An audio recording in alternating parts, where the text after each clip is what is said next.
Oh, welcome everybody. This is sportsbookreview.com, but I'm a little bit full of all the worms that we ate yesterday. Max, you must have put on a stone. This is Marching to Madness. And we've got Donnie and Max, and if they both look like they've put on 3 stone, it's because the worms were not little skinny ones. They were big fat ones, Max. Yeah, basically I ate the equivalent of a Ford of a Ford truck. You cannot see the waist right now, but it's expanded the way that a big-bootied woman is. You know, when she has a really Coke bottle shape and then a huge ass that you're like, how the hell did it get that big? Well, that's my waist from all the winners that we put on the show yesterday. Donnie, you don't get many days like that, and I've just got to say that Bobby in the chat, he had an 11-team parlay. The first 10 came in, and then Xavier went down to DePaul, so he lost. But I'm hoping that Bobby back DePaul as a saver. Yeah, no, hey, sometimes you got, look, maybe you should just have the 10-team parlay going in that aspect, but it was a good night all around for everybody, I believe, on the channels here. FIU team total was fun to root that one in, but I do have a PSA today because we're going to talk in just a few moments about the coronavirus and how it affects it. We're doing our part here at sportsbookreview.com specifically on March Madness. We quarantine the Pac-12 conference so they can't infect anybody in college basketball, and all the support I got through DMs yesterday, I do thank you. We did take the Pac-12 off the board. We're doing what we can here. Yeah, I'm just going to encourage all the gloating, all the positive things from yesterday, because Vanderbilt, 73 points, we said over 69, absolute worm. I hit 3 middles, and one of my middles was like a 17-point middle. I could not miss. So then I say to myself, I'm finished for the day. I'm not going to do any more, and I miss another 3 winners, Max. Mute. That's what happens on a day that you're rolling high and Mr. Hindsight Better steps on your shoulders like, listen, you should have bet those games. You should have bet those games. Listen, you take the bookies' money, you make it harder for them to pay their mortgage. That's what it's all about in the end of the day. Let's not mix words. Get that money as much or as little as you can on a daily basis. Just make sure you're not giving it back to them. Yeah, okay, well, let's crack on, Donnie. Talk about this coronavirus, how it's going to affect the gambling, and also whether we should just take caution maybe on our units. Yeah, I don't think it does. I mean, you're talking about yesterday, a lot of stuff going around, and these kids are all thinking about it and, you know, which tournament's going to change what. But just because the fact that, again, from a watching perspective, from us being at home, when you bet basketball games, and we always like to joke because a lot of us bet a lot of smaller conferences where the fans aren't there, do you really notice the fans, like after the jump ball and the first shot goes down? I don't notice the fans at all. I don't give a damn if 85,000 people down in Atlanta won't be there. As long as the game goes on, I'm going to have my enjoyment. I'm going to gamble on the game, and I don't think it has any effect whatsoever. Oh, the fans weren't there. The players weren't. No. How about now you can hear the coach all the way down the court? How about you can hear the fouls? How about you can hear the back and forth going on? I don't think it's going to affect it one bit either way for a side or total. Just because Big Blue Nation in Kentucky doesn't have 18,000 fans cheering against Northern Kentucky, what's the point of it? Games go on. We'll be able to cap it. We'll find the sides, and we will find the worms here, Flash. Yeah, no doubt at all, gentlemen. We're going to start off with Max, straight into it. I think we've got like 27 games, maybe even a little bit more. St. John's getting 5 against Creighton, and remember, let the people know, neutral or home court, Max. Yeah, this is at Madison Square Garden, so it is pretty much a home environment for St. John's today. Pretty much, this line opened at 2.5. That's where I would have taken Creighton. At the line that is at now, I have to look towards St. John's. But this is a game with no Marcus Zagorowski for Creighton. We've seen Greg Williams Jr. and Marcellius Earlington really step up for St. John's in the absence of Mustafa Heron. I have to favor St. John's in this spot with the 5 points at the line that it's at right now, because look at what we saw from them against Georgetown yesterday. They looked like they were going to get run out of their own building against Georgetown, down double digits at halftime, and what do? They put up a 20-point turnaround second half, a tale of 2 halves. I'm worried about St. John's being able to do that again and take Creighton playing without Marcus Zagorowski in their first game. It's St. John's or pass for me. Okay, St. John's are past, Donnie. St. John's are getting 5. Yeah, no, I would agree with Max unless you're jumping in at the gun. And that is a big loss there when you lose Zagorowski. I mean, you're looking at a guy that absolutely detonates from three-point line. Now, they have a lot of good three-point shooters on Creighton, but always that first game back gives me a little bit of pause to see how the team is going to ready and react, because the good thing is he's not going to be lost mid-game where maybe he had a game plan coming in and he goes down 8 minutes into the game. They know he's not going to play in this game. The coaches will scheme according to that, but I always like to take a pause and see how might this really affect, or who's going to actually step up the roles in this environment. Again, St. John's home court advantage. There won't be as many fans in the building, if at all, at Madison Square Garden, but they've been there, done this before. That's their home court. It's what they do. Okay, well, obviously the next game, I'm going to put a line straight through it because it's Clemson. Can't get them right. Don't want to get them right, Clemson. Getting 7.5 against Florida State, Donnie. Seems like a lot of points, and a nice win by Clemson yesterday, coming back. Chris Likes all of a sudden active and ready to go for the Miami Hurricanes, but a nice closeout win, 69-64 yesterday. You're going to get a team with a lot of talent, obviously, here with Florida State, but again, we're talking about an environment now where you had fans at the ACC tournament. Now you don't have fans. A little bit more of a sterile environment, and we're still in the tournament practices where survive in advance. I think Clemson's going to try to slow down Florida State. Do I think Florida State's overall the better team? Of course I do, but I think Clemson can keep this one close. I'll take the points with Clemson versus Florida State. I don't know if they win, but I think they can keep it close here, Flash. Yeah, I think you're on the right line because, Max, if there's one thing that Clemson have done this year, and that is they've turned up against the bigger schools. Yeah, first off, fuck Chris Likes. He's an idiot. Why are you trying to take a three when the defense is giving you a lane to drive to the bucket, score a layup? You're not winning the game if you hit a three. I would have freaking punched him right in his broken nose yesterday.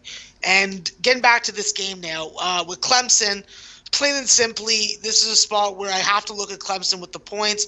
Florida State, yes, they were very I'm not going to say dominant. I'll say that they were impressive in certain spots. But the fact is, when it comes down to coaching, this is still a Florida State team that is coached by Leonard Hamilton. I will refuse to give up the ideology that he fucks up in late game situations. And if this is a late game situation, I expect him to do the same thing. Clemson's definitely going to have to limit Florida State on the perimeter from penetrating and limit guys like Trent Forrest and Devin Vassell from shooting the three. I think that if Clemson's able to do it, this game is going to stay under and they're going to stay within the 7 or 8 points. I think that's probably the only way to go, and that is the under. What number have we got? 133 or 133.5, depending on where you shop. Okay, yeah, I don't like the sides, to be honest, just because it's Clemson. Now, Minnesota absolutely railroaded yesterday. Getting 1.5 going into Iowa, Max. Yeah, that was a real nice spot for Minnesota, but they're definitely taking a step up in class today. This is a spot where I have to look at Iowa. Luka Garza is a man on a mission. This is a hard-nosed player who will take an elbow to the face. He will hoist up a three. He'll crash the glass, and he'll give you every motivation that a teammate could possibly need to bring their A game today in this tournament game. I think that with Iowa, I think that they're going to have the advantage coaching-wise. Richard Pitino is a Pitino, but he is nothing like his father when it comes to skill of coaching and motivating players. I think that as long as you are able to do something with Daniel Oturu, first off, take it at him early. He is a guy that gets into foul trouble. Him and Garza have some beef from last time they played against each other. I expect them to go toe-to-toe and head-to-head versus each other. And then it comes down to the guards. If Joe Wieskamp comes to play like I expect him to, we're going to see Iowa win this game comfortably. I'm on Iowa minus 1.5. And you can be also. Simple as that. Yeah, Iowa 1.5. That looks like the way to go, Minnesota. They just had nothing yesterday. They just went and did as they pleased. Now, Oklahoma versus Kansas. Kansas, obviously, number 1 ranked. But Oklahoma yesterday, Donnie, they had 62% with 6 minutes to go from the free throw line. And then they only missed one of their last 10 throws. Yeah, no, coming back late in the basketball game and playing well. Who do we see that with St. John's, where they go on a 23-0 run to not only come back from 10 down, but to cover fairly easily. This is always a game for me that I take a look at. Obviously, neutral court site. You're going to be playing with limited fans in Kansas City, Missouri. West Virginia at home is usually a look for me to see how they're going to play. When West Virginia gets on the road, they're completely dismantled for me. They're not a play. They're only a home court advantage for me. They are favored by 4 points in this game. I'm going to look towards – I don't have a lot on these Big 12 games, but I'm going to lean towards Oklahoma. Give me the points on a neutral court site. I think it makes sense. Oklahoma getting 11.5 against Kansas, Donnie? No, Oklahoma State getting 11.5. Oh, okay. So Oklahoma versus Kansas, and then who are Oklahoma State playing then? Oklahoma State versus Kansas, West Virginia versus Oklahoma. Oh, don't say that on my paperwork. Well, I've got Gremlins on me paperwork. Okay, move on. NC State getting 8 versus Duke, and you can laugh, Donnie, but I won't out you. Let's go, Max. What about Oklahoma State, Kansas? Come on. Well, you tell me, because on my sheet it don't say that. So you tell me game you're doing. I'm telling you what it is, and you now know. So let's talk about this game for a second. First off, we're talking about Kansas, one of the most dominant point guards in Devonta Dotson, who has stepped up and matured before my expectations, that's for sure. And with Azubuike in the middle, Oklahoma State's going to have a little more trouble than they did against Iowa State. Let's just put it plain and clearly. If Oklahoma State falls behind by double digits to Kansas, they're not coming some miracle comeback and beating Iowa State like they did last night. So, plain and simply, Kansas, if you can get them under 12, this is a game that I think that Kansas, who has one of the most dominant, effective defenses in the nation, is going to dominate Oklahoma State. They're going to have trouble scoring. Thomas Dzingwa, who I was so high on yesterday, is going to be a cuckold in the corner, and he's going to be going downtown. So Kansas and the under is the way that I'm looking at that spot. Okay, Kansas and the under. And what number have you got, Max, on the under? Yeah, I got 134. You have to shop around right now, and some books don't even have the lines out for what I can see. Okay, Robert Allen in. He said, geez, I'm confused. I've got no clue. Well, don't look at me. I'm just the host. I've got no clue. Donnie? Well, hold on. Robert Allen, you need to start responding to my messages in chat. I saw you yesterday. Okay? Oh, it's all getting a bit personal. All of a sudden, we have a few winners, Donnie. People get a bit chirpy. Yeah, look, it's early. The coronavirus is going around, Flash. Some people, I don't know who they are, writing Oklahoma, not Oklahoma State. I mean, we'll abstain. We'll plead the fifth. I might be able to bang the gavel on that one. But getting back to the Oklahoma State-Kansas game, actually a little bit opposite, Max, here. I think Kansas covers this basketball game, but I think they get over the 133.5. I like the way Oklahoma State has played down the stretch. I think they can get the 60 points, and I do think Kansas will be in the 70s. I lean on the over in this one, but I think Kansas handles their business here. Okay, let's get this train right back on its track, and it's NC State getting 8 against Duke. Oh, I'm not so sure, Donnie, whether Duke can cover the 8. Yeah, look, this was one of those games that you probably factored in. You'd have a nice raucous atmosphere, two teams in Carolina going head to head, and you know, the Duke fans are going to root for them, but everybody outside who's not a Duke fan, including NC State fans, will be loading up hoping that Duke loses. I like the way NC State played, but I think Duke is going to be able to impose their will in this basketball game. But again, the question is, when we're gamblers, it's not will Duke win this game and move on. It's will they win and win with confidence. I'm actually going to lean on NC State to keep this game close. I think Duke's going to win this, but I think NC State's going to be game. Not willing to lay the points here in this neutral court environment. I'll take NC State, even though I don't think they're going to win the game. Okay, did Duke cover the 8, Max? I personally would definitely be taking Donnie's gavel and banging it and being like, move on. Okay, let's move on then. Butler and Providence looks like a cracking game and one of the top games of the day. And we've got Butler at -1, Max. Yeah, this is a real simple spot for me. If you're taking Butler, I hate you, and I hope that you get a burger and it's not cooked properly. I'm on Providence all day, every day, and the fact is this team is just bombing the fuck out. Nate Watson is a man on the loose. He's going to continue to be completely dominant tonight. I look for Luwani Pipkins, who has adjusted nicely and properly to his role coming off the bench to be effective. And then with Malik White, if he plays tonight, this is the guy that changes the game for Providence. He's the guy that's going to lead them to victory. Providence all day, every day. They've been bashing everybody in their face. Butler's the next one on the hit list. +1 and money line, I take it from you, Max. I take the +1 for the show, but for my own personal bets, that's a different story. Okay, and the different story is ML for money line, Donnie.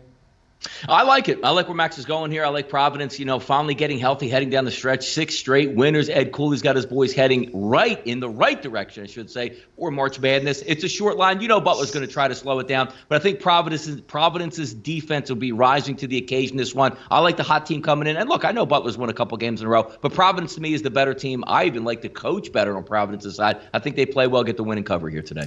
Okay, Donnie, I'm firing another good game at you, and it's Purdue +2 going into Ohio State. Or they're playing Ohio State. Is it neutral or is it home? Muted, Donnie. That's unlike you. Should I go to Max? Yeah, no, every once in a while when I flip over and try to change something, it knocks me off balance here. But what I was saying is... Have you got Purdue, a virus? Ohio State. What? Has your computer got a virus? Yes, it's got the coronavirus. Come on, man. We know that. shutting it all down over here. Ohio State, I don't think I bet an Ohio State game this year. I just can't get a feel on them. I don't know who's in. I don't know who's out. I don't know who feels like playing. I don't know who feels like going to the NBA. I'm going to abstain from this one because I have zero feel on anything that Ohio State has done this entire year here, Flash. Yeah, Max, is this more about what Purdue do? Yeah, this is a spot for me, Flash, that even without DJ Carton, Ohio State is a spot for me in this spot.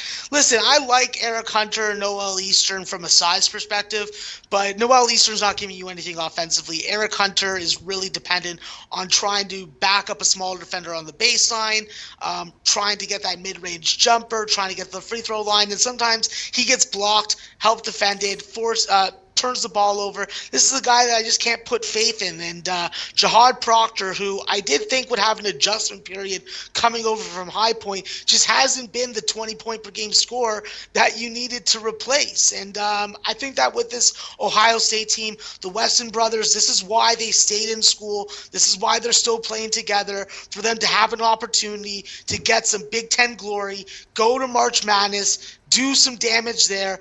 And if they're going to do that, well, they got to go through Purdue today. So drink a Boilermaker, because that's the only thing that's going to be winning today. Ohio State Buckeyes. Let's go, Ohio State. The Buckeyes. It's been a few weeks since we've even mentioned the Buckeyes. Now let's move on to Kansas State versus Baylor. Kansas State getting 10.5. Baylor, the jury's out on them, Donnie, so you get that gavel ready. No, you know what? Looking at this game, Kansas State, obviously, this is going to be one of those, if we're looking again, which again, I don't preach this, but a team total under type situation to me seems like Kansas State, one of the more inefficient teams in conference play, going against more of the efficient teams on defense. Kansas State doesn't shoot the three all that well. When you take a look at a Baylor defense, that's number 2 in conference at defending the 3-point line, and also number 3 at defending inside the arc. Kansas State gets 50% of their points inside the arc, and you're going up against a team that's going to be able to pack it in and not let you get all that many looks, or at least decent looks down low. I think Baylor has the ability to get right on offense, but when you're dealing with Baylor, depending on how Kansas State's going to be able to impact the game, if they want to get a little bit of tempo, it's hard to lay that many points with Baylor. You know Baylor's going to win this game. I'm not so sure Baylor cares about winning by 15, but I would look maybe on a side play of Kansas State and their team total under. Yeah, my big worry about this game, Max, is that Kansas State, they've had 2 massive bust-ups with number 1 ranked Kansas, and they've pushed them all the way. Yeah, that's all nice and gravy for them, but they're going up against a different animal in Baylor. The reality is, if they can't expose Baylor's defense in the middle of the floor and use penetration to get some good looks at the bucket, it's going to be really frustrating for Kansas State to score the basketball. Let's just be frank. The quality of defense between TCU and Kansas State and Baylor are astronomically different. I think that with Baylor, you do have some injury issues with Tristan Clark and Matthew Moyer, but I think that with Mark Vitale and Freddie Gillespie both in the lineup playing minutes and hopefully not succumbing to foul trouble, they should be able to handle their business in this game. I think that with Carter Diarra and Xavier Sneed, you got 2 guys that on a team with as complementary players, they have advantages, but as go-to players, these are guys that just aren't difference makers and game breakers. If Kansas State can't get anything going from the 3-point line, they're going to be in trouble. I think that Baylor does a good job, will do a good job of avoiding putting Kansas State on the free throw line where they do get a chunk of their scoring.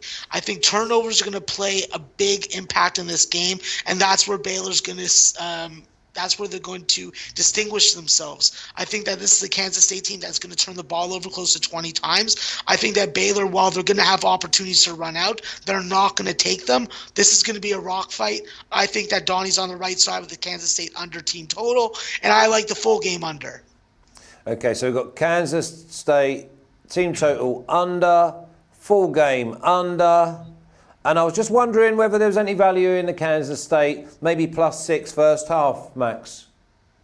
Yeah, listen, with the team coming off playing the day before, you want to see how they get started. And if they're going to be in this game, they're going to be in it at halftime. But this is a spot where there's better edges from my numbers, at least, on the card. And I'm not looking at this game to bet the side. Okay, next game, Donnie. They hand out pillows on the way in. It's Notre Dame getting 2.5 against Virginia.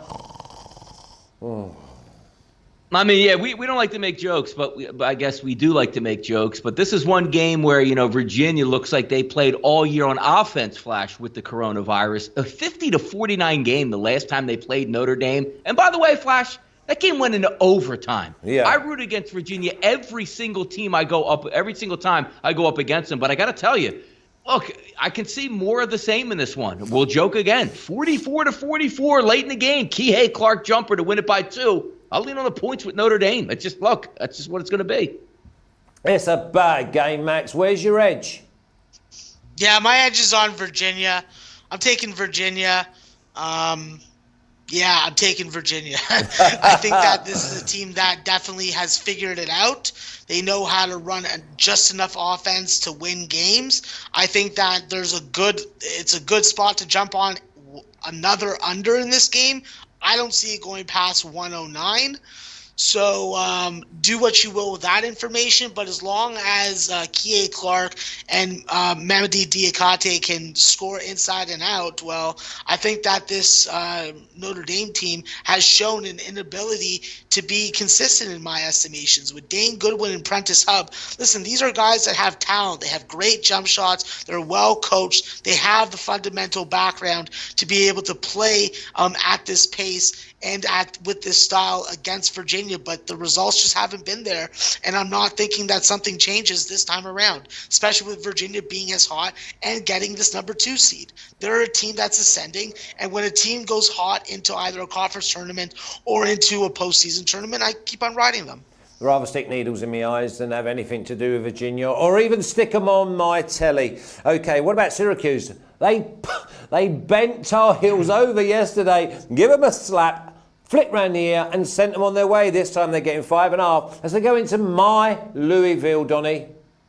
Yeah, look, again, neutral court down there in Greensboro. Yesterday, my favorite play on the entire card was the Syracuse team total. I waited 2 days and abstained from sending any plays out because I wanted that play and how perfect of a mismatch as it was. The only thing I was getting angry at was North Carolina was so poor in that game that I didn't think maybe Syracuse needed to add on or tack on any additional points. They easily hit their team total. I got to tell you, I'm still looking at Syracuse even today. Louisville's a much, much better defense than Carolina and that clown show that Roy Williams runs out there nightly. But if we look here, Syracuse doesn't shoot all that efficiently from three-point range, but they're firing on all cylinders at this time of the year because when you talk about, again, styles make fights. Syracuse shoots 40% of their gross shots from three-point range. 12th in conference is Louisville letting you shoot the three-pointers. I think we'll get some points in this game. I know Mac's probably going to disagree with me on the under, but I just like the way Syracuse is playing. I think Louisville is going to be able to score. Syracuse should be able to get some tempo. I'm looking at a Syracuse team total once again in this as another decent play here, Flash. Yeah, but I like the way that Louisville, they protect the bucket. Rebounds, I think, for Syracuse will be at a premium, Max. Louisville for me. Yeah, Louisville's pack line defense is going to make it a little more difficult for Syracuse to score close to the bucket, specifically with Elijah Hughes. That's going to put a lot of pressure on a guy like Joe Girard.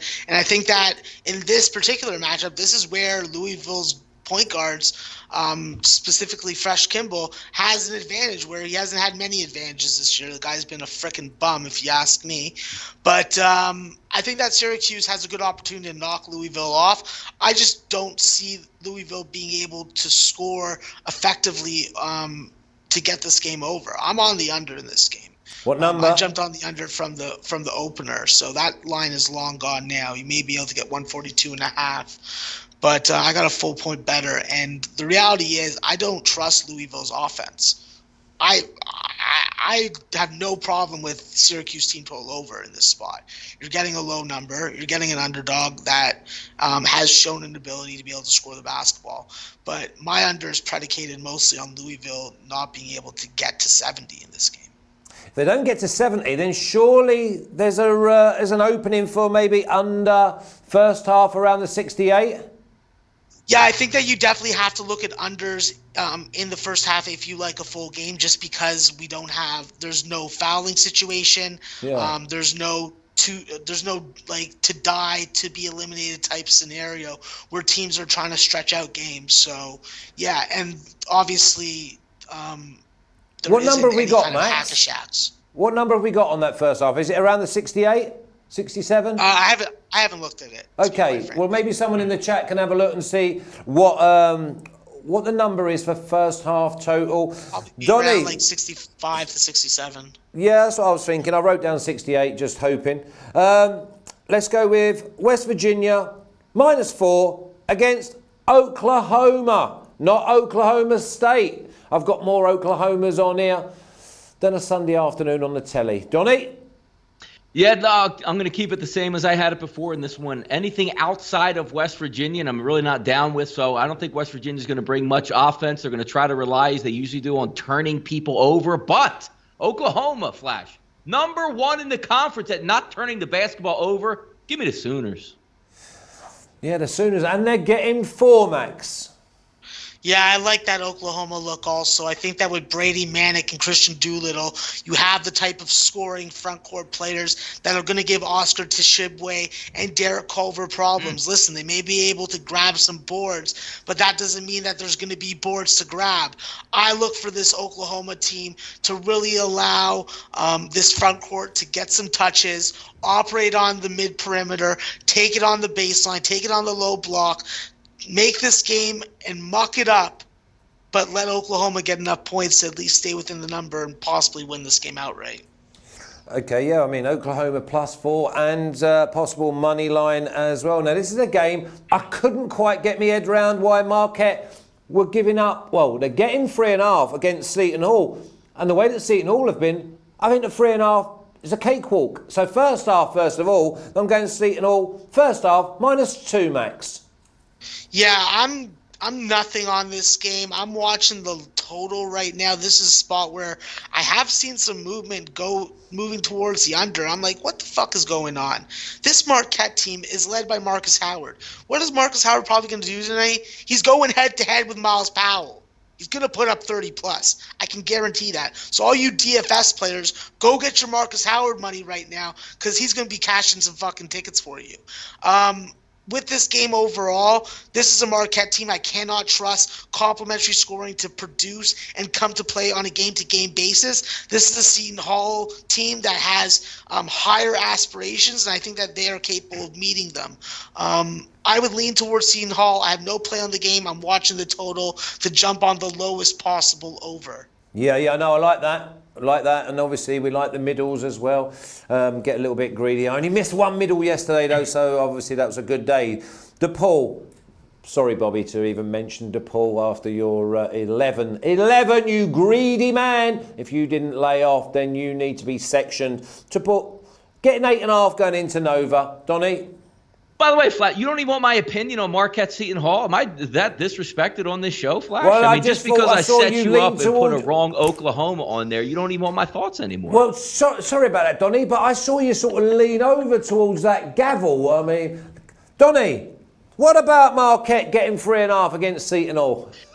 I really wanted to rail on Seton Hall a little bit because it's one of the teams, again, I talk about Ohio State. I really don't understand and can't get them right or not betting them. But Seton Hall, I bet a few times, and I seem to come up on the wrong end of it where they just come up a little bit lame. Like, I think Seton Hall's going to get out early, and then they have 17 points at the break. Or I think Seton Hall's going to turn on the gas, and they never make any free throws in the final 2 minutes, and I can't get a team total. If Seton Hall can't get their team total today, in an atmosphere where it's basically going to be like open gym run down at LA Fitness or 24/7, whatever you're running hoops at, Their offense is perfect to disrespect Marquette's defense, right? You're taking a look at a team that wants to shoot about 40% of their three-pointers. Marquette in conference play lets you shoot in the high 30s. You're talking about a team that's number one in conference inside the arc, shooting almost 54%. They should have their way with Marquette's defense down low. And, oh, yeah, Marquette will foul, and Seton Hall drives it to the rack, obviously with Miles Powell, and gets to the free throw line.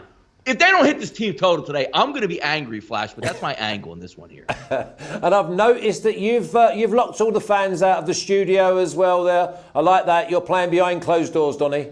True. Yeah, exactly. Wife, dog, cat, kids. Nobody comes down here. We are in the bunker for March Madness here, Flash. Yeah, we love that. Max, DePaul, getting 8.5 going against Nova. And you always play behind closed doors. No, I don't. Yes, you do. Name me. You couldn't name me 2 people that have visited your house in the last 6 months. Of course I could. I'm not going to start naming people that you don't know. Shut up, Flash. Don't make it up, Max. Don't make it up. We know you've got no friends. Listen, on this game, before I tell you to slurp some certain kind of soup, we'll just move on from that, and I'll say this. DePaul definitely surprised me yesterday. They can go fuck themselves. I hope that they fall and slip on a banana peel. But this is a spot where I have to look at the over. If you can get 135 to 136. This is a spot where I think that Villanova is able to really dominate shooting the basketball. I don't know how Jalen Coleman-Lambs and Charlie Moore stop Villanova's three-point shooters. And if Saddiq Bey comes to play like he has recently, I think that he's going to be a handful to handle inside for Paul Reed. And although Paul Reed played great yesterday, I don't expect him to carry on today. So I'd be looking towards Villanova with their three-point attack, and I'd be looking towards the over, anticipating scoring. Okay, over. What sort of number have we got on the full game over? I'm seeing 135.5 to 136.5, so you really just have to shop around and get yourself the best number you can. Yeah, I think this is an absolute classic where I think if you're in between 5 and 6 point gap with 2.5, 3 minutes to go, you can easily add between 12 and 16 points onto that total, knowing that it's going to be a foul every 5, 6, 7 seconds, Donnie. Yeah, I actually am looking at this game more and more. Villanova, again, an opportunity for a decent team total in this spot. The 2 things that I like to look for sometimes when you take a look at Villanova, ultra efficient on offense. They shoot the three-pointer well. The team that lets you shoot more three-pointers than anybody in the Big East Conference, it's DePaul. But also another one of those things where if you watch Villanova, they're very tame on offense. Colin Gillespie's going to walk the ball up the court. They're going to run offensive sets, and they're going to be efficient. But the one thing I do like is when you match them up a team with tempo that might be able to get them a little bit out of their element and also turns the ball over. When you take a look at DePaul, they're last in the conference at turning the basketball over on offense. You say, well, why would that affect Villanova's offense at all? Because if you're turning the basketball over, especially in live turnover situations where you can get fast breaks on the opposite end, where maybe Villanova doesn't really cash in on many of them throughout the year, you might be able to pick up 6 to 8 points on 2-on-1 fast breaks that you wouldn't have gotten unless DePaul turns the basketball over. This is a decent shot for me to look at that team total over for Villanova here, Flash. Thank you, Koki. Well, I'm going to stay with you, Donnie, because we've got VCU giving up 7.5 against UMass. Yeah, look, most people don't really know UMass, and you just think UMass, a really bad basketball team. And, I'm going to let Max rip on their, point forward, as I like to say. I don't even like to say his name because I like the Max to pontificate on how dominant he is. I'm off with VCU. I'm sorry. Unless they can just beat you up physically and steal the ball from you every time, they don't offer much value. In a neutral court environment where you like to bet them at home in the Siegel Center, I'll lean on UMass and the points. UMass and the points, Max. Hell fucking yeah. Trey Mitchell, baby. The most dominant big man in the goddamn A-10 is going to put some work on Santos Silva today. Okay? Nashawn Highland, yeah, baby, you may have had a good first half, but you couldn't do it for 40 minutes, and you're not going to do it against UMass's defense today. You are not in the comfort of your home gyms. You are in Brooklyn, okay? And you know what's going to happen in Brooklyn? You're going to get freaking Brooklyn UMass. And what's going to happen is I think that VCU definitely has an advantage from a number perspective in the first half. That's where they've been able to play their most competitive. But this is a UMass team that has been cashing tickets and cashing a lot of tickets if you've been betting them in second halves. This is a team where I think that they make good adjustments at halftime. They realize what's working, what's not. And if it means feed Trey Mitchell the ball more, well, UMass is going to win this game outright. Plus 7.5 is generous. Okay, plus 7.5. And we're happy with money line, Max. We've got Ara. I think it's Ara, it might be Ara. He said, do we have records for these official picks, gents? Yes, it's called our bellies. Look at the size of them, because all we do is eat worms. You get up early. Don't start turning up in here 4 weeks into March into Madness. Start asking questions. Follow Max. He'll tell you everything you need to know. Stupid questions. Michigan, -3, going in and playing Rutgers, Max. Yeah, this is a simple spot for me. Michigan's handled Rutgers every time that they've played each other, which is only twice. Rutgers on the road, yes, they got one signature road win, but I think that they revert back to what they are and what we know they are. This is a game where big shot Geo Baker's going to have to bring his mustard, because otherwise Michigan and Franz Wagner are going to be able to shoot, score, and defend all over Rutgers. And when it comes down to crunch time and Rutgers is trying to stay in this game, you know what's going to happen. They're going to hack Miles Johnson. They're going to hack Shaq Carter. They're going to put them on the free throw line. And you know what's going to happen? They're going to revert back to their 57% free throw shooting. That's going to cost Rutgers the game. This game stays under. Michigan, I got them at -2.5 at minus 112. They're available at -2.5 at -115 on certain books. Do your shopping. Use SBR's odds page. That's what it's there for. Get out of my face, jabroni. And what about the under? 135. It's sticking around there.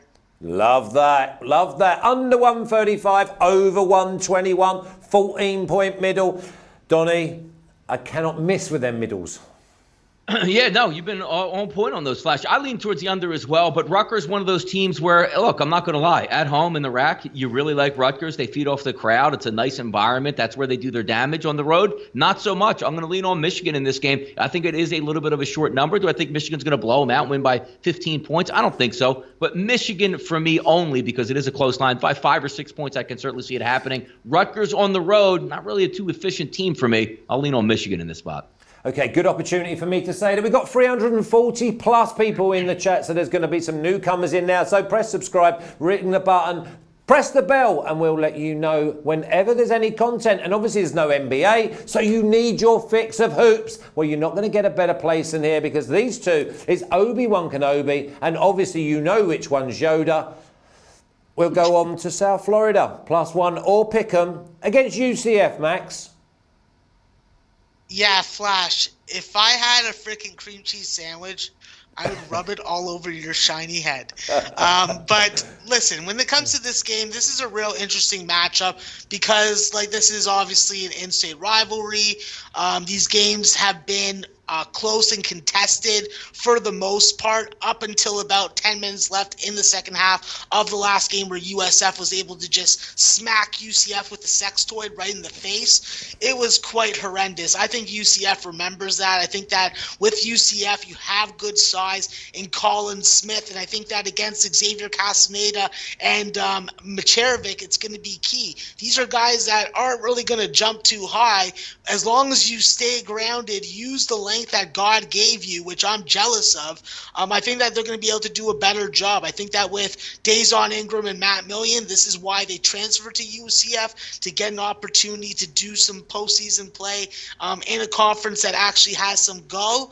And I think that when you look at this team, I think that they're definitely missing Dre Fuller and his defense and his ball hawking. But if Darren Green can come and produce double-digit points like he's been able to recently, I think that this is a UCF team that is going to be reinvigorated, has a guy that can take over a game, and as long as they can limit turnovers and not turn this into a free throw battle, UCF should win this game and get some revenge on USF.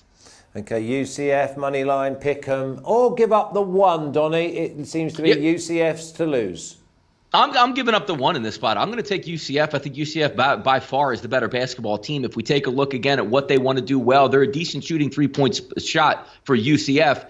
Okay defense for South Florida. But again, if you're going to take 40% of your shots from three-point range, the other team's going to let you shoot about 40%. You don't have to alter your offensive imprint. And also when we're taking a look at inside the arc, they shoot about 50%. Talking about UCF, when you take a look at South Florida's defense, they're almost dead last in conference play, giving up 52% inside the arc. And when I look at teams that struggle offensively like South Florida, then you take a look and say, if LaQuincy Riddell has a little bit of an off game, they don't have any shot to win this game. UCF for me here. Okay, what a lovely thing in the chat, if he's sincere. Wild Eye says, can I donate money to you guys? You've kept the lights on for the past few months. No, we do it for free, to be honest, Wild Eye. But if you really, really must, go and give like $10 or $20 or whatever you was thinking to a nice children's charity. Okay? Good luck to you, my lad. Or a homeless person with a bottle of liquor on the corner of the street. Yeah, so if you're anywhere near Max's, just knock on the door. All right, Alabama. Whoa, buddy, whoa, come on. If there's ever a day that I can do it, it's today, because you are fat as. I can see worms still being gurgitated. Alabama, giving up 1.5 against Tennessee, Donnie. Look, I like Alabama. They're a fun team. They're really going to push the tempo. But I got to tell you, I was a little bit alarmed. Not only did they lose to Vanderbilt 87-79, but the loss to Missouri 69-50, where you said it's one of those get-right games where you bring John Petty back from injury. He plays damn near the whole game and scores 1 point in that game. And now you're going to head into conference tournament play. I still want to believe that Alabama is the right side in this game. I still want to believe Alabama's three balls are going to go down. The tempo is going to get back right. But when you enter in with a bad loss to Vanderbilt and then an embarrassing loss when you were healthy in your final game versus Missouri, doesn't give me a lot of pause. I'm still going to lean on Alabama because I like what they can do. And if they get hot, I don't think Tennessee will be able to stay with them. But those last two games really, really have me off. I'll abstain, but look, we got to give our thoughts here, right, Flash? I'll lean on Alabama in the spot. Yeah, and I knew it was turning into a bit of a funny man, Donnie, because you said, it just gives me pause. And then I paused. And then you went on to pause. I like that. Genius. What about you, big pause? You listen here, bud. It's Captain Canada to you. And I'll put it like this. Alabama is one of the best scoring offenses in the nation. They've had trouble scoring the basketball versus Tennessee team. They played 2 close games. I expect this to be like the first 2, close, low scoring.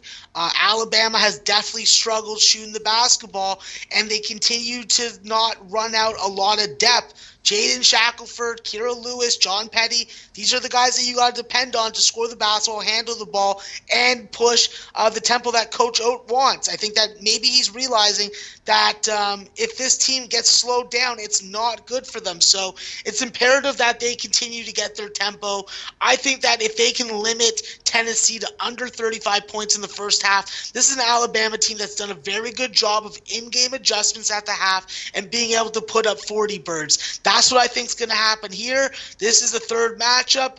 Obviously, this is going to be highly contentious, but I do think that Alabama, with their advantage of the free throw line, their ability to turn over their opponent more, their ability to protect the rim better, in my opinion, and to get second chance opportunities, this is a spot where I think that Alabama gets it done. This is a spot where I think that Tennessee is able to frustrate Alabama, maybe less efficient, but I do expect a strong second half performance. So I'll put it like this, Flash. I like the under. I like Alabama full game. And I also like Alabama at the half, even if they're down. Okay, what number have you got to the start on the under? Well, with Alabama and the under, I haven't made the bet yet. I see around 147 to 148. Yeah. This is a number that I still feel comfortable getting. I had this game projected at 139. So there is a significant amount of value. That's why I've been able to win. Yeah, I'm double starring it, Max. I'm double starring it because if I get 147, even if I was to get 146, and if Tennessee frustrate Alabama at any stage you know where I'm going with this, I think I get sub 130 and have a 17-point middle. Well, that is definitely looking beyond the frickin' lines. That's what I'd have to say. And that's exactly where I like to be. Beyond the lines, Donnie. No, I think you're onto something there, but I got to tell you, Flash, I'm not going to take that game unless I can get it at 149. If it's 149, I'll take it. So there's my thoughts. Okay, here's 2 teams where I would like to slap them both in the face because it's George Mason. getting 4.5 against St. Bonaventure. Max? Yeah, this is a spot where I missed the best of the line on St. Bonaventure, so they're just going to be strictly parlay filler. I think St. Bonaventure wins the game. They have the dominant big men. They have the explosive guard play, good perimeter shooting, just have to shore up the three-point defense. And against George Mason, A.J. Wilson is the guy that you have to stop. He was a beast in the first half, putting up 17. I think it's important to get him into foul trouble early, take the offense at him, make him defend, put him in a position where he could pick up 2 early fouls, and that will help St. Bonaventure's cause. But St. Bonaventure, money line parlay filler for me. Money line parlay filler. I'm going nowhere near it. I don't even want to hear Donnie. Look, in this game, I've made some good money going against St. Bonaventure, but certain things you need to go up against St. Bonaventure. You need to shoot a ton of three-pointers, and you got to be somewhat elite at shooting threes because that's always available. That's not what George Mason does. 14 teams in conference flash. They're 13th in conference play at knocking down the three-pointer, and they're also 10th in conference play out of 14 teams at volume shooting from three-point range. This is a terrible matchup for George Mason because if you flip it over to St. Bonaventure, they shoot the three really well. George Mason doesn't really defend it all that well. Now, when you're taking a look at volume, St. Bonaventure, we know about their bigs. They only shoot about 49% inside the arc, but you're looking at George Mason, 13th out of 14 teams at defending inside, and then you're talking about a team that George Mason does foul, and you have a team that shoots about 72%. This is a really good matchup for St. Bonaventure in this spot. I don't know if I'm going to have a wager on the game itself, but when you bet, speaking from experience, when I bet against St. Bonaventure, I need a team that can fill it up from three-point range. They really give these teams a problem. George Mason can't do that versus St. Bonaventure today. Okay, in the chat, we've got Robert Allen saying that NCAA are going to cancel all tourneys today. Now, is that an official play, Robert? If it's not, keep it quiet. Max, we're going to go Tulane getting 9 against UConn. I'm fancying Tulane on the money line. Listen, I got a voodoo doll that I will literally stab in the prick over and over again, and it will affect anybody that talks shit about tournaments being canceled. Okay. Until they're done, I don't want to hear that shit again. I don't even want to read it. I don't even want to think it. Because you know what? My UConn Huskies are on a fucking mission from God. God said, Coach Hurley, take these boys on a ride. Let James Buchner and Christian Vitale be the super combo that we wish that Jalen Adams was last year.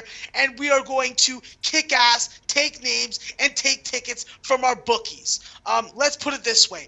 I'm on UConn full game. I'm on UConn first half. I don't advise you telling me because I'm a homer. I'm a UConn homer. Husky Nation. But I will say that there is value on the team total over. UConn's going to score points. These two guys just played a couple days ago.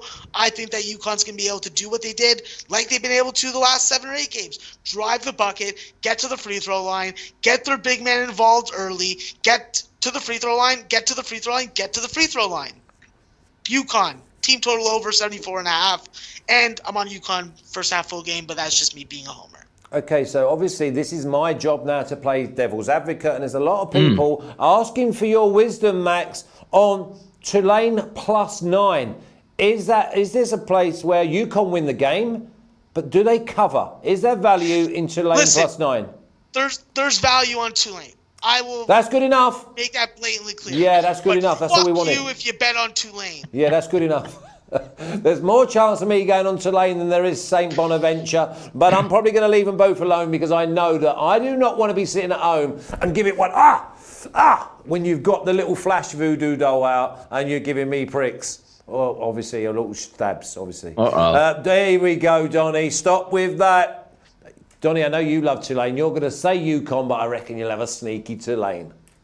No, but I'm telling you, one of the cash cows here and the underrated cash cows of the past 3 weeks has been UConn's team totals going over the number. I got to tell you, I sat in attendance at the Liacouras Center for a double overtime game where they lost to Temple 93-89, but had the team total over UConn. And the reason being, which is interesting, because the game before Memphis, 64-61, they picked up the winner. Akok went down in that game. Defensive stalwart, nice guy on offense. But since that move, Vitale, Bouknight, Alterique Gilbert leaning more on the guards to score. Take a look at those scores after Memphis scoring 64 points. 89, 78, 81, 84, 77, and 80 that they've had in those previous games.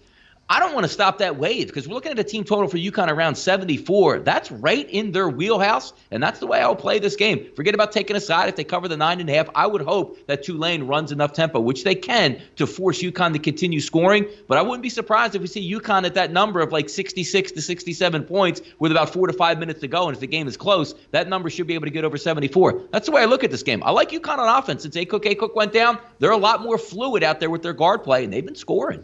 Yeah, we like the same. We like the word UConn and fluids in the same sentence because my little mate, his eyes light up. Okay, LaSalle getting 9 against Davidson. We'll come to you, Donnie. Yeah, I think it's a little bit too many points in this game. I think Davidson is going to win this basketball game. But I got to tell you, LaSalle's actually playing a little bit better basketball since they lost Ed Croswell down low. No longer force-feeding the ball down low, slowing the pace down, more leaning on their guard play. But I do think Davidson overall is the better team. This just has the feel for me, Flash. This is a win. Let's just get out of here. Doesn't matter what the final score is. Davidson wins, but I actually don't think they cover in this game. Okay, they might not cover. And what about the total, Max? Yeah, this is a spot where I definitely look towards the over, but nothing official for me on the side or total on this game yet. I'm still looking at some numbers. Okay, and what numbers are you looking at, just so that obviously, and people can follow you on Twitter? 136, Flash. Okay, it's 136 at the moment, and people can follow Max on Twitter. He is absolutely brilliant all day at trying to keep you in the loop, and obviously there's no NBA, so you can't be sidetracked or distracted, and it's a 6 p.m. Eastern. Remember, a lot of these games are 12 p.m., 1 p.m, so don't be like going for a little nap and going, oh, I've just missed a few worms, because the worms at the start of the day set you up for the day. Here we go, Temple plus 3.5 against SMU, Max.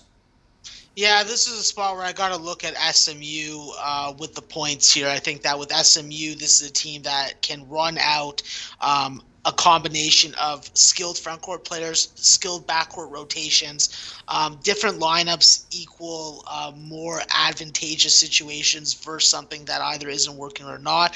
Versus this Temple team, listen, they've been up and down. That's the nicest way to say it.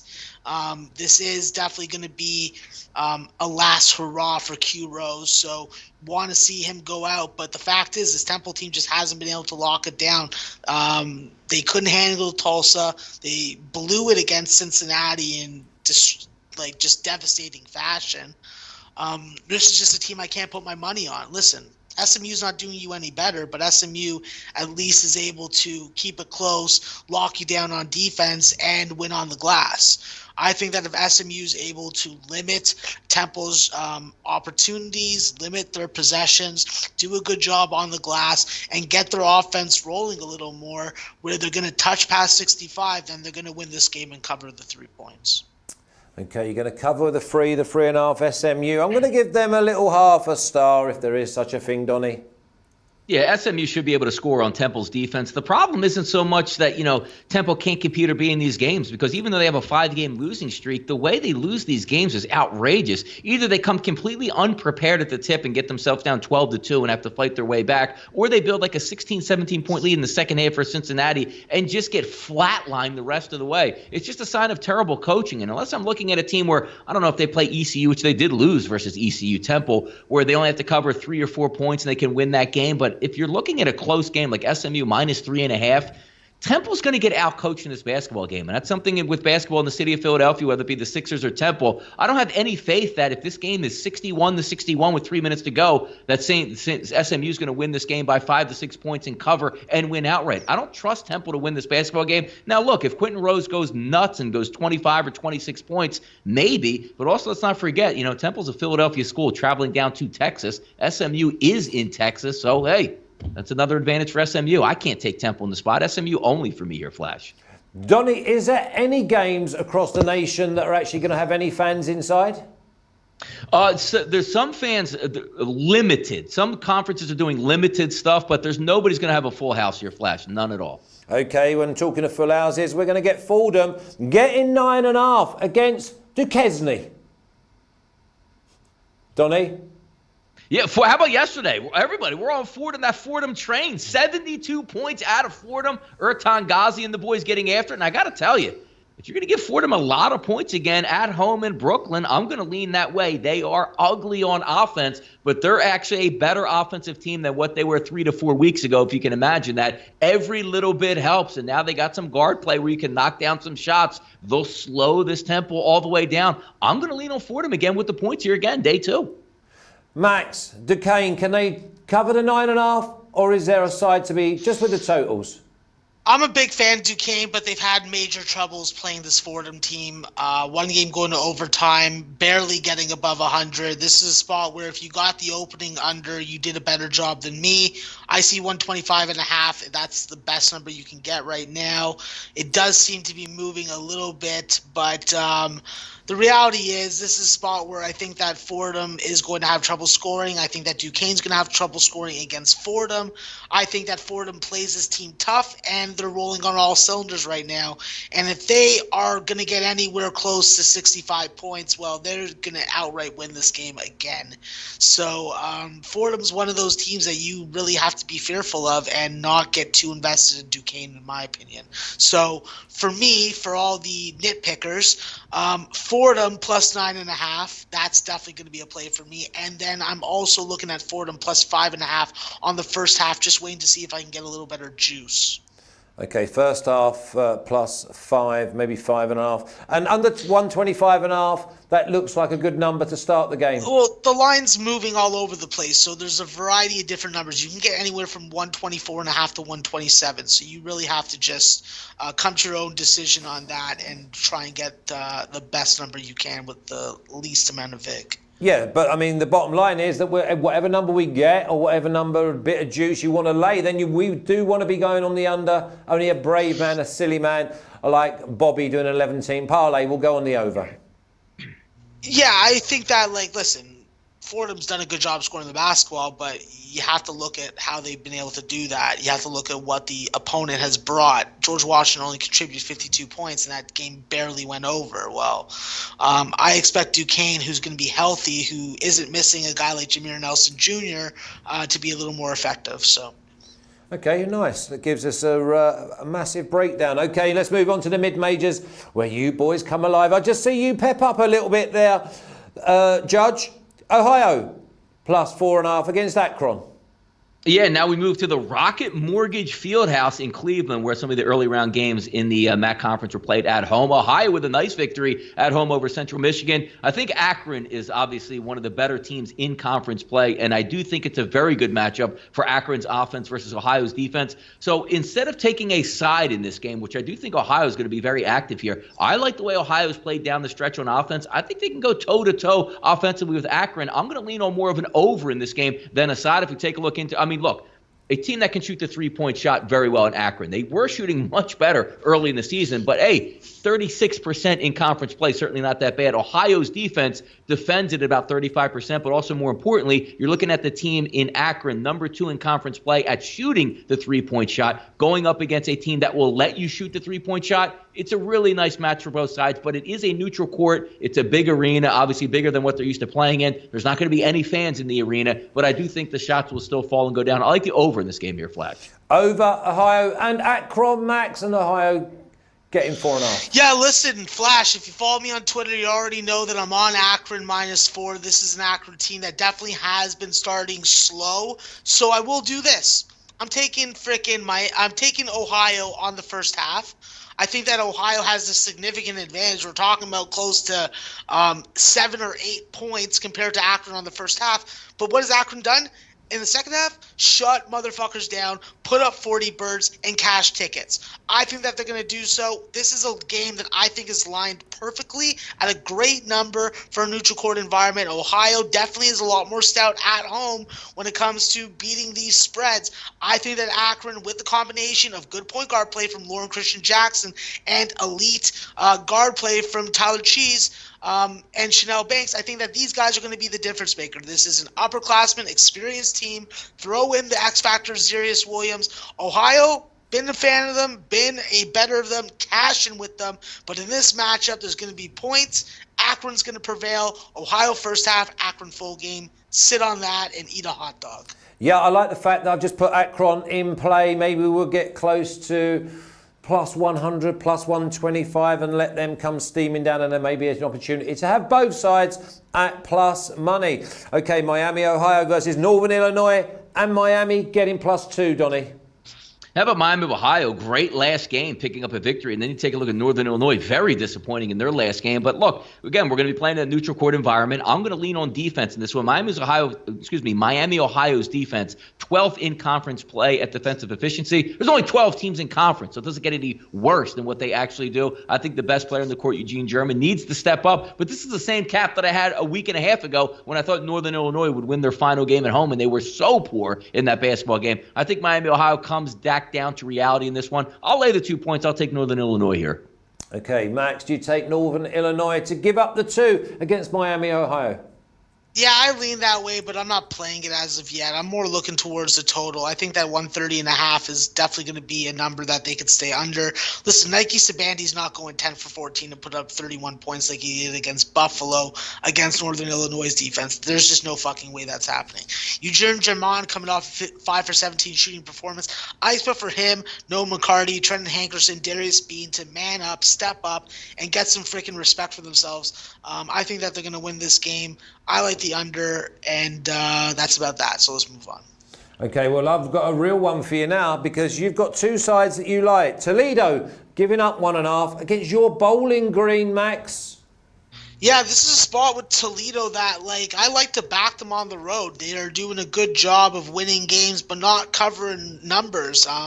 This is a spot where I have to be looking at Bowling Green. Dylan Fry's back in the lineup. Justin Turner is a game-changing difference maker, and I think that when you look at Morty and Willie Jackson, while they are good contributors and can produce offensively, I just don't think that they have the kind of killer instinct that you're going to get on the other side with Justin Turner. Throw in Dominique Plowden, the way that he's been able to elevate his play and be very versatile and accountable on defense. This is a Bowling Green team that I think wins this game with defense. Toledo and Bowling Green both struggle to get good looks and good shots at each other, and I think that Bowling Green ends up taking this game. Bowling Green, yeah, maybe getting 1.5 or money line. I know that you're going money line. 1.5's nothing in this game. Donnie, Toledo and Bowling Green.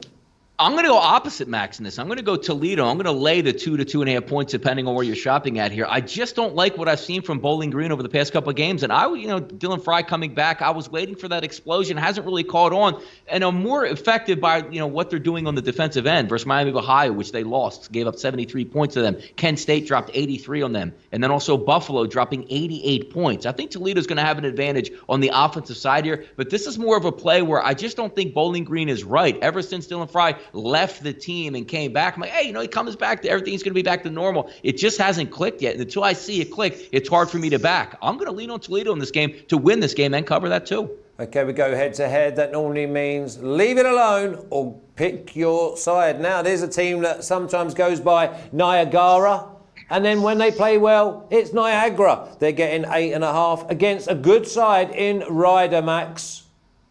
Yeah, this is a spot where Ryder definitely is going to have a major advantage on the glass versus an undersized Niagara team. Let's be frank, Greg Cucamonza has a great name, but that's all the fuck that he has. He's literally going to be slurping cock soup when he goes up against Frederick Strott and Tyree Marshall today. I think that when it comes to Ryder, not only are they able to push the tempo on offense and really get to the bucket and score frequently and shoot volume free throws, they're also able to really slow down and stymie their opponent defensively. With Niagara, it's going to be very important for them to establish their three-point shooting game early. If they're able to, this game is going to soar over the 136 or 137 to 138 that you can get around. But this is a spot where Ryder wins on the glass. Ryder gets second chance opportunities, gets fouled, gets to the free throw line. And although they are an under 70% team free throw shooting team, if you get there 25 to 30 times, that will subdue my anger about that. And I think that this is a Ryder team that's going to take this Niagara team seriously. And if they get out if Niagara gets out to a lead, I will be looking at Ryder live 100%. Ryder's winning this game. Okay, Ryder in play. Maybe, we'll just play it by ear. But Donnie, there seems to be many angles, but they all end up with Ryder full game. I've been a proponent of Rider. I said they've been the most talented team in the MAC this entire year, but the problem is sometimes you don't put it all together. I think it's a nice matchup, though, for Rider because they're not overly reliant on the three-point shot. And if anybody's been following the MAC championships here in Atlantic City, points really at a premium in this, and teams really slowing it down once they get a lead. The one thing that Rider and Monmouth, they do like to push the basketball, keep it moving. I think it's a little bit too many points to lay in this environment until I see Rider get on this court and get familiar with it and maybe play a little bit more of an up-tempo team because we know Niagara doesn't do that. Niagara's going to live and die by the three-point shot, but also keep in mind, Rider defends that three extremely well. Max brings up a good point. This team is athletic, Rider. That's the exact opposite of what Niagara is. They'll try to slow it down, hit their open threes, which, again, they're going to be chased off of the three-point line. Rider should win this game and win it comfortably, but this MAC tournament, I haven't laid any wood yet in this tournament, and there's a reason being. Nothing's been really easy in this one. Even going back to last night, you figure two teams. I mean, St. Peter slows it down a little bit, but even the Ionas of the world not really scoring that many points and slowing it down. I'm going to take a wait-and-see approach in this conference, but Max is right. For a parlay filler, Rider's your guy tonight. Okay, we've got 390 plus people. I think that's probably a record for us. It'd be unbelievable to get above 400. But there's only 89 thumbs up. What's the matter with you? Press that button. Let's try and get to at least 100. That's only 30% or 25% of the people watching. Little thumbs up is all we ask. Subscribe, press the button, and we'll let you know when the worms are being dished, Donnie. We're going to go Quinnipiac. Getting 4 at Monmouth. Which way do we go? It's a good game here because, again, you're looking at a team at tempo. Quinnipiac's been, one of the more odd teams this year. I thought they would be better, especially starting off pretty hot in conference play. But also, I keep in mind, there's 2 thumbs down here in the chat box. Those both are Brian Windhorst that is furious that we are talking college basketball that might actually take place today. So I do want to out Brian Windhorst for doing those 2 thumbs down. One of them will be Max, though. Max loves a thumb down. No, I didn't. No, I don't thumbs down our show. Oh. Yeah, we only thumbs down the other ones just to have Hold on a minute. Max, look me in the eyes and tell me you have never thumbs down a show that you've been on. Oh, I thumbed down a lot of shows I've been on just because when I'm not on it, they suck. Oh, okay, that's fair enough then. But I don't want to start naming titles of shows that suck now that I'm not on it, but whatever. Okay, sorry to interrupt you, Donnie. No, this should be a good game. If there's one team that should be able to get points, it should be Monmouth tonight. They're going to play with some tempo. They're going to go up against a team which Monmouth itself doesn't turn the basketball over on offense. Quinnipiac doesn't turn you over. They don't foul, so a lot of these shots should be wide open here for Monmouth. It's just a matter of how they actually operate. And again, keep in mind, they haven't played yet on this court, neither has Quinnipiac. But take a look at Quinnipiac's side. They live and die by the three-point shot. Monmouth's going to let you shoot three-pointers. It's just a matter if you do make them to keep the game close. If we take a look to see the way it's lined, 147 to 147.5, they can get there. But again, I'm going to abstain from actually taking totals in this conference till I see it open up a little bit. But I got to tell you, looking at Monmouth, -4, seems like a decent price in this. I would be really surprised if Monmouth gets beat by Quinnipiac in this environment. I think Monmouth can win this game by 5. I'll take them. Yeah, I don't blame you at all. I thought that -4 should have been -7 minimum, Max. Yeah, I think that with this Quinnipiac team, even if Rich Kelly and guys like Tyrese Williams come to play, it's just not going to be enough against the explosive and efficient ability of Dion Hammond to do whatever the hell he wants. Whether it be taking it to the rim, shooting the three-point shot, you have strong upperclassmen, experienced guys who have lost with this program and now want to win that much more badly. I think that Ray Salvi and Mustafa Traore play big roles today. I think that they dominate defensively. I think that they're able to get their three-point looks out. I think they're able to get their tempo, and I think that Monmouth wins this game and covers. Quinnipiac has not given us any reason to trust them with our money, so Monmouth pass for me. Okay, we've got 2 games to go, so now's the time to get your player of the days ready in the chat. I will end the show with obviously player of the days from Max, Donnie, and for what it's worth, I'll just throw in the odd play. I have a little guess up. I just go like that. And Morgan State +3. We're going to go Bethune Cookman, and we're going to go to Max because I don't want to hear that gavel going down. Yeah, plain and simply, this is a spot where I got to look at Bethune-Cookman. With the combination of Isaiah Bailey, Malik Maitland, and Clettrell Pope, you have guys that can go inside, get to the free throw line, hit a jump shot from long distance, get you some second chance opportunities, and get on the offensive glass, and not allow Morgan State and Troy Baxter and company to do whatever the fuck they want. I think that this is a spot that should have been lined around 6 to 7 for Bethune-Cookman. At 3, there's value. Bethune-Cookman wins this game all day, every day. Okay, and you're pleading the fifth on this one then, Donnie? I'm not even going to hit the gavel here to show my abstaining from this conference here. Okay, so no Coppin State getting 6.5 against Norfolk State as neither. There God she goes. That's what we like. And that tickled you, Nose Whistler? Yeah, absolutely. This is a game that I'll be watching, Norfolk State versus Coppin State. Big fan of Jermaine Bishop, and I think that it's going to be really important for Norfolk State to be able to establish perimeter shooting and not being reliant on forcing up shots at the end of the clock. With this Coppin State team, they're going to allow you to go up and down. They're going to allow you opportunities to get good looks at the bucket. You have to make good decisions with the basketball. Joe Bryant Jr. for Norfolk State is going to play an important role. He's got to contribute offensively against this Coppin State team that now has Kamar McKnight back. Kamar McKnight, a fellow Canadian of mine from the Toronto area, he's going to play an important role. He is definitely a guy that can make this game or break this game for Coppin State. I expect Coppin State to hoist up a lot of threes. I expect them to take opportunities to go up and down the floor if Norfolk State gives them the opportunity. And this is going to be a rock fight. I don't trust Norfolk State laying this type of number. I got to look at Coppin State in this spot. And I'm going to be looking to play it live if this is an arbitrage situation. Maybe take Coppin State money line pregame, hope that they get out to a nice lead, and then be able to get a little bit of buyback action on Norfolk State at a plus price. Okay, Donnie, any play of the day for you at this moment in time? I'm going to have a play of the day today, but I've been red hot on team totals, and I don't want to disappoint here. There's a lot of games that I still need to vet and get through, but if you do follow me on Twitter and also at SBR Sports Picks, I will hashtag March into Madness. I will come with some fire and make sure I take care of the people with another team total win, Flash. Okay, yeah, no doubt. No doubt you'll do that. Now, Max, I asked you for play of the day, and you get greedy and give us 2 winners and parlay them. Yeah. I don't really call it greedy.